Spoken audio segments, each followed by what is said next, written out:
ఆ రోడ్డు పూర్తి చేయడం, కోడి రామూర్తి స్టేడియం, మార్కెట్ ఇవన్నీ అస్తవ్యస్తంగా తయారయ్యాయి. ఈ రోజు శ్రీకాకుళంలో ఏ ప్రాంతానికి వెళ్ళినా కనీసం డ్రైన్లు కూడా క్లీన్ చేయకుండా ఈ రోజు చాలా అపరిశుభ్రంగా ఉన్నాయి. ఈ నియోజకవర్గం మీద దృష్టి పెట్టి సమస్యలు పరిష్కరిస్తాను. ఈ రోజు ఈ జిల్లాలో మత్స్యకారులు ఉన్నారు, వలసలకు వెళ్తున్నారు. అవసరమైన జట్టీలు కడతాను, అవసరమైతే కోల్డ్ స్టోరేజ్ పెడతావు. చంద్రబాబు నాయకత్వంలో ఇచ్చాపురం నుంచి వైజాగ్ వరకు కోస్టల్ కారిడార్ ఒక రోడ్డు 4 లైన్స్ తో వేసి ఈ జిల్లా రూపురేఖలన్నీ కూడా మార్చడానికి నేను ప్రయత్నం చేస్తాను.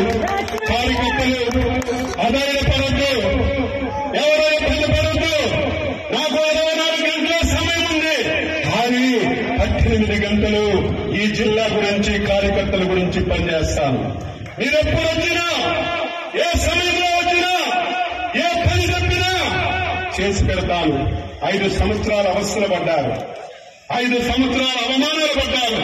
నేను మాటిస్తున్నాను, రేపటి నుంచి రేపు అధికారులకు సమావేశం పెట్టి చెప్తాను. రేపటి నుంచి ప్రతి కార్యకర్త ఎస్ఐ దగ్గరికి వెళ్ళినా, ఎంఆర్ఓ దగ్గరికి వెళ్ళినా, ఎండిఓ దగ్గరికి వెళ్ళినా, ఏ ఆఫీస్కి వెళ్ళినా మీరు పసుపు బిల్ల పెట్టుకొని వెళ్ళండి. కుర్చీ వేసి మీ పని నడిచి మీ అందరికీ పని చేయించే విధంగా అధికారులకు లైన్లో పెడతాను. ఎవరైనా